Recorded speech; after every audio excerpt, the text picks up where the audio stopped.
can go first. Yeah. I got this in the mail with it. The other half is the county fire department.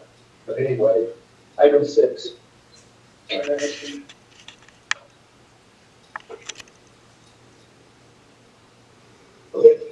So basically, build support. so I want to show. That for all county roads or for all roads? Yeah. So this is Everson property here, like last time around. Yes. They went through a weed session. Fire captain told me last time. Wait, that's not true. The Okay, fire. that's what they told me. Wait, I can write this down. The fire captain. I didn't get a name, I didn't get a name. That's okay, I don't need it, so the county. So here's the road. Which roads are So, then you on this side. Okay. So the battery people over this side is, okay. Okay. Edison's on this side. So is that, so it's on both sides that has. Oh, yes, you just have Well, to. I think when they do that, they don't take it down to the dirt, they No. back it to like, 6 inches or something. Yeah, the previous owner is the distance of this tractor. Well, we always ask them to whack it or. I think, basically right down here is where they went to put the battery plant. Right. Okay, so, and they haven't not gone and whacked the 10 feet, is that right? They were here a year ago in September, the surveyors were, that's last time I seen anybody out there. And what is that dirt road right there? That's, if you look on the map, it says hillside, whatever, the address here, and it's where I know. So this guy that lives here, he actually put the road in. Okay, so this is that side, this is the behind that side. Oh, okay, I'm in the wrong place, okay. I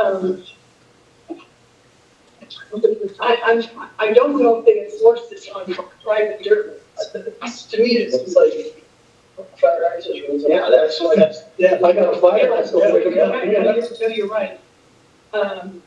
Well, Edison is a private property, is required to comply. When they get their health, when they did the well for the new substation, they go to the health department, get the permit.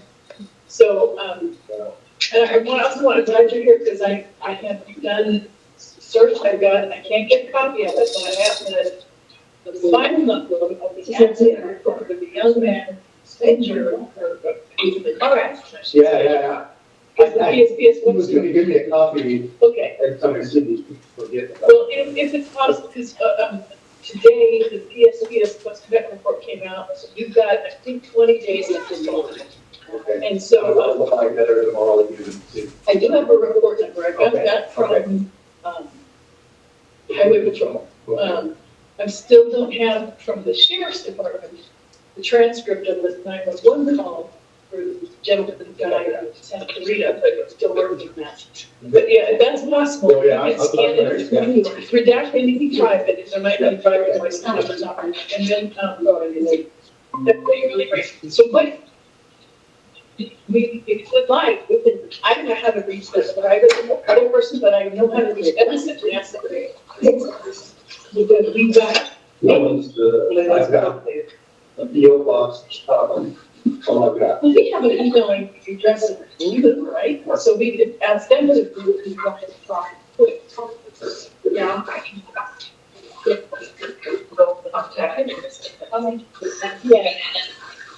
Yeah, just keep that with the county brush ordinance thing. Oh, And then it came separate because on the back, they put the forestry charge.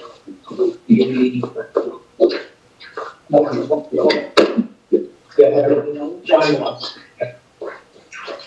Basically, open my yard, don't cut anything down yet, let them tell me. But they want to. Oh, no, this is different. This is, we're gonna talk about this. This is on the next night, Okay. the zone 0. Yeah. So this is different, totally Yeah. different. Yeah. They're making rules for implementing that, so they're not implementing yet. But, so we can contact, how about, we can do 3 things. We can contact the fire department and clarify why they don't believe Edison has to comply with rush orders. We can contact Humidor, at least we have just a generic bill to them, we can contact them and ask just their property. Yeah. And we can contact Edison and ask them to not this, but to be back their property. And that should, So you can see there's a fire starting there. oh yeah. There's another way out that blocks the main artery for like 6 people that do that. And so, I mean, it's a choke point. Well, the county needs, there are a lot of things the county can do to improve, what do they call it, circulation. And there are many opportunities for developing second and even third access routes that the county's not funding. So it's something that we have to talk about with the mistakes when we have time. So they probably just make, no, say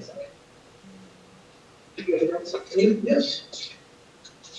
Well, I was here last month, and I feel like I'm beating a dead horse, but I'm again talking about the trailer park by the community club that is expanding as we speak with trash, building. How are they allowed to build a tiny house on the property without a permit? On and on and on. Deputy Martinez is intimately aware of the problems, but his hands are tied. I've contacted Supervisor Barter's office numerous occasions. Fire victim, she's got a few too many things on her plate. I don't think you guys can do anything, so I'm here saying, what would be some emails, people to contact? Is it governed by the state, by the county, health department, whatever it is? Everything is wrong there. And I've lived here 40 years and I used to live right next to it. Hey, Jackie. All those, sorry, go ahead, Deputy Martinez. I was gonna kind of talk about it a little bit when it was my turn, but I mean, there's a couple of things. So those tiny homes are not necessarily tiny homes. They scrapped them. They were going to get thrown away. They're tough sheds. They're 8x10 tough sheds, and they were able to get them because I guess while they were being built, the windstorm came and kind of messed them up. So they were going to toss them, and they acquired them that way. So they're not. I don't know if they have the means to make them into tiny homes, but that they're under the square footage if they use them as storage. Like if you were to have a tough shed. We can't speak too much, but I think if Chuck's there, there's a lot of stuff behind the scenes that's just not public that is currently happening, but you're just not seeing it. But there is stuff the county is. We have a huge group going that they're doing stuff, but again, it's not public and it can't really talk about it. All the vehicles that are parked along the property, none of them are stolen. Some of them are out of registration, but because of how they're parked, they're partly on private property and 2 feet into public property, so we can't tow them. So the lining of all the vehicles, half of the cars on their private property and half of it is on the roadway. So it's kind of like a catch and mouse. If they're found on the road, I'm looking for them, but they don't seem to move very often when I'm out and about during the day. So they're probably moving at night. I am working a few night shifts this week, so I'm going to be looking to hopefully get them while they're moving so they can at least be impounded because their registration is past 2 years. And kind of going those routes. I know that I feel your frustration, but I also need you to know that the county is multiple agencies are on top of it. It's just I don't know what is public knowledge or for public knowledge and not kind of thing, if that makes any sense. So the cars that are mostly on the right of way have old registration and you can't tow them? Because they're on private property. Even though they might be a foot into a public roadway, I kind of went back and forth with some of the sergeants and stuff, and it's kind of like a legal gray loop that they don't want to take responsibility for, if you will. It's a policy. So, okay. So what about the tow truck? What about it's not stolen. It just doesn't. He supposedly bought it from a guy, which there is a bill of sale according to the day that he said it. So it's just not re-registered, and he's working on re-registering it to kind of get a business going. Do these cars all work? I'm sorry. Say that one more time. Do these cars function? Yeah, some of them do, some of them don't, but the majority of them function. Yes. All right. Well, I'm just gonna run down through the list of litany of organization or government agencies that have responsibility for this. Start with the Regional Water Quality Control Board, which means eventually Cal EPA. We'll start with, well, I can write it down. It used to be the Housing and Community Development Organization. Believe it or not, LA County does issue permits for this. That would be Health Department. And because they have good legal cesspools, the EPA is responsible, as well as, 40 years, nothing has been done, and it's even okay, worse now. so a private group from this town filed a letter, of notice of intent to sue the EPA because they've not enforced the safe That has drinking been water. done. That has been done. The EPA went into action, so we were going to lose that suit. And they issued a judgment. They have an administrative law judge issued less than a year ago an order to close it down. The county in 2017 initiated a lawsuit, won the lawsuit. The judge ordered that to be closed.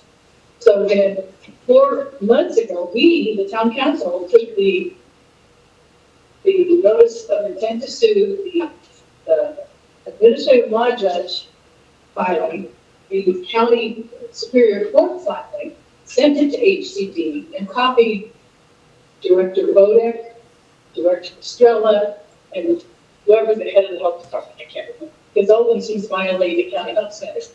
They say that the mobile home parks, this is not, by the way, this is an RV park, it's supposed to be a mobile home park. A licensed mobile home park is not allowed to have any RVs on it at all. Have the stuff down there at night.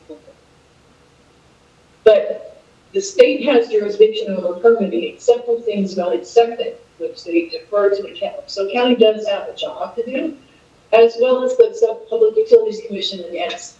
And believe it or not, Edison's actually the one entity that cut power to them for several weeks, saying that the package is going to happen. It's like, so don't worry, Acton's beautiful, and we know you don't want one for parks. And I was like, oh, no, you didn't. I said, we have 3 lovely mobile home parks. We have town council members who live in some of that, you know, or had that. It's like, you know, don't be doing that. This is not that. This is not a new thing. It's so offensive. So that's the attitude we see, right? But pretty soon it's going to be out of their hands. All right, any other thing on that? And I wouldn't just here because we're trying to start a book club and we can't use the library unless we have some huge insurance policy. I was here to ask if you would cover us for a book club in the library. We don't have any insurance policy. Covered by that. Yeah. I mean, that's what I'm saying. Yeah. Like, I don't have the discretion to be like, if I wanted to, I have no way to. We've had that same problem in the parks department.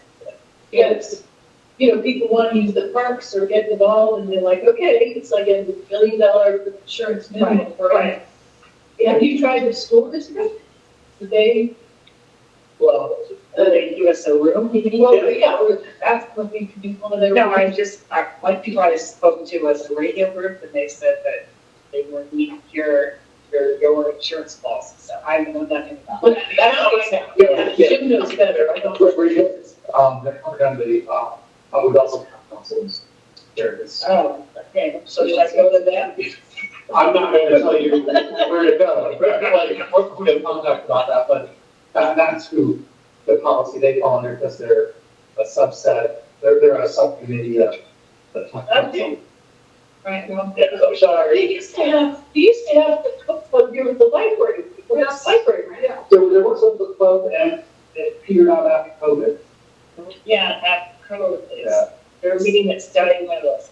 So, was it, I don't know, library now? There was a library one, but it petered out after COVID. And So could one get started back up at the library, or is that not? I have not had success recruiting people. Oh, okay. Yeah, we had success with recruiting people. Maybe, yeah. Sounds like she might have the solutions.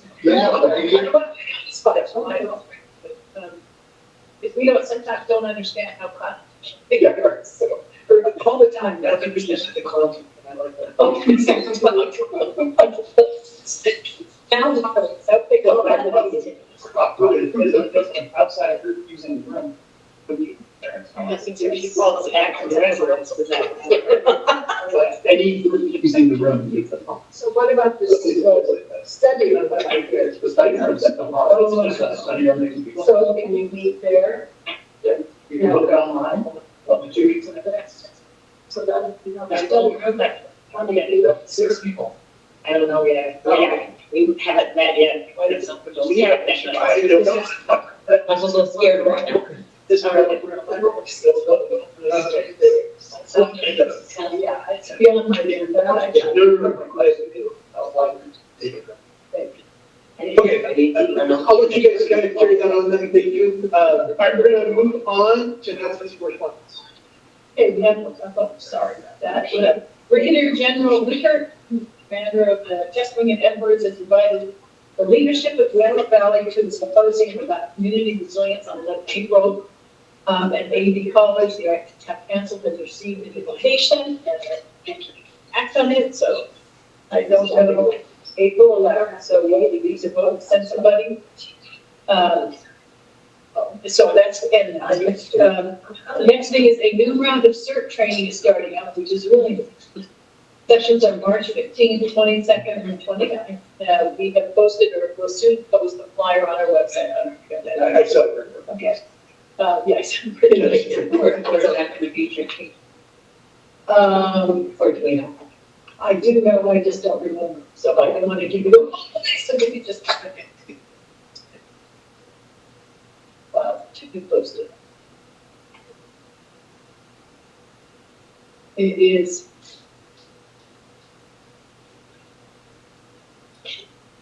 Okay. The sheriff's department analyst, blah, blah, blah. Both Chapel Church, 6:00. Okay, yeah, in Portsmouth, yes. Oh, Portsmouth. Yes, but the flyer will soon be posted, if not already, on the website. So, Thank you. sure. All right, we received an inquiry from an inquiry from a resident asking about the status of the proposed 54-bed nursing facility on Palisade Road.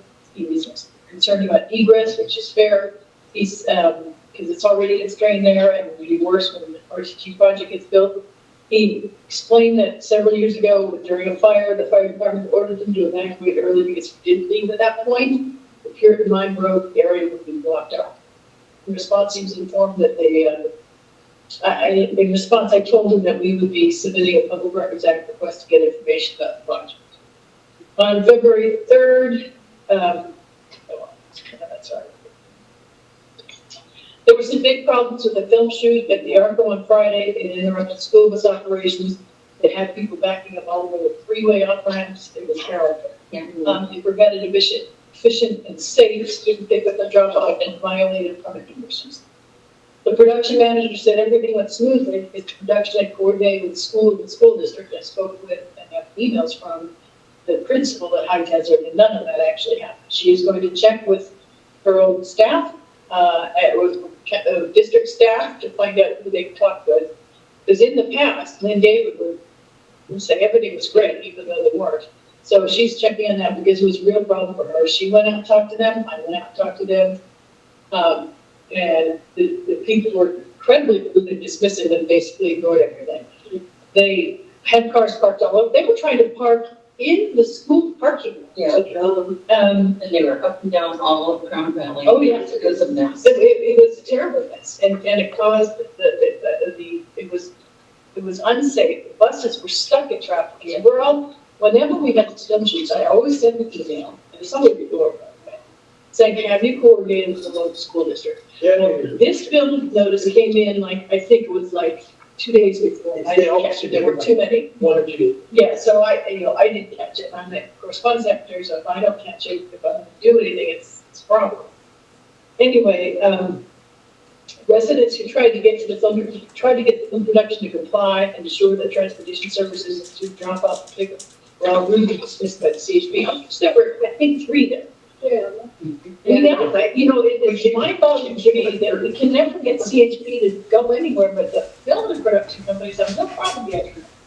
So I think it's time to have a come to Jesus meeting with the county on the film. We're still sitting here guessing, because we were told the ordinance, oh, it's all related. All of these problems need to be addressed by the ordinance before it's issued. So I think we need to press on that. We've been holding off for now 2 months because of the heat fire. But meanwhile, things in our community are going down, and we need to not do that anymore. So maybe we'll talk about that in a minute. Food trucks, it's illegal. Street vendors have taken set up shop in restricted parking areas. The sheriff will cite them. They're in a place where they're not allowed to park. So if you're concerned about this issue and you observe these operations, please call the Palmdale Sheriff's Office at 661-272-2400. Particularly on Antelope Woods Road, they're always there, even though that area is only allowed for student pickup and drop off until 5 o'clock on weekdays. Somebody posted on Nextdoor that they caught the vendor that sits on Antelope Woods across from Arrowville, dumping oil on the other side of Antelope Woods on the corner there. Oh, yeah. We had to clean up oil big town, 5 gallon things of oil. And what happened? Did anybody, when he was asked, what are you doing? He said, it's water. It wasn't, it was oil. They haven't been there for 9 days. I've been monitoring it, and my grandson told me that they were no longer doing business there. So every day. Oh, that's good. The sushi truck is there every day. That's who was there at 2 o'clock on Friday when I emailed Deputy Martinez. Yeah, so I don't know about the sushi truck. I haven't seen it, but I have. Sushi trucks on out of Wilson County Road. Yeah. Right in the middle of town. Well, they're also on Antelope. I had 2 taco trucks, one's across from McDonald's still, and then the one in front of the 76. And that was a very bad location, as far as I'm concerned. There's something that I saw, I wonder if we can look at leveraging, which is that there cannot be, I don't know if I remember the exact language, but essentially it's, can't have a food vendor that's within X feet of crosswalk. Oh. And so, although there is no current crosswalks. No, but you can't come out and make a left turn. Yeah. If you've got your gas and you're trying to come out, because there's people trying to figure out how, and big trucks going into the 76 all the time. Yeah, what I was saying is like, If there was a if we crosswalk. have to put a crosswalk and another crosswalk, and it's 200 feet in the direction that. Why can't they just go a little farther down where the street light is, or the light? Well, a lot of that area is red, no parking, so I don't know. Yeah. So It's very that's dangerous. why if they're location. parked in a non-parking zone, all of sheriff's. And he's got 3 vehicles there every time he's open. It's like the one for left out, but yeah, it's like there's a van, with a truck, And then another vehicle. May I make a comment for the community member who complained about the FM council? This morning, they're not doing anything about those vendors, so I asked her what was the problem. She said, you're not even notifying. We issue permits to them. We get the fence on them, they give us free food. Why would we stop them? No, we have. I told her that we have them, yeah. Check in the department, but she said there's one vendor that comes at 4 in the morning to 9 a.m. And I said, I don't think the people come out that early. I said, we expect them. But she brings it there 4 a.m. to 9 a.m. and she sits there and asks us, would you come to the 76 station? Yes,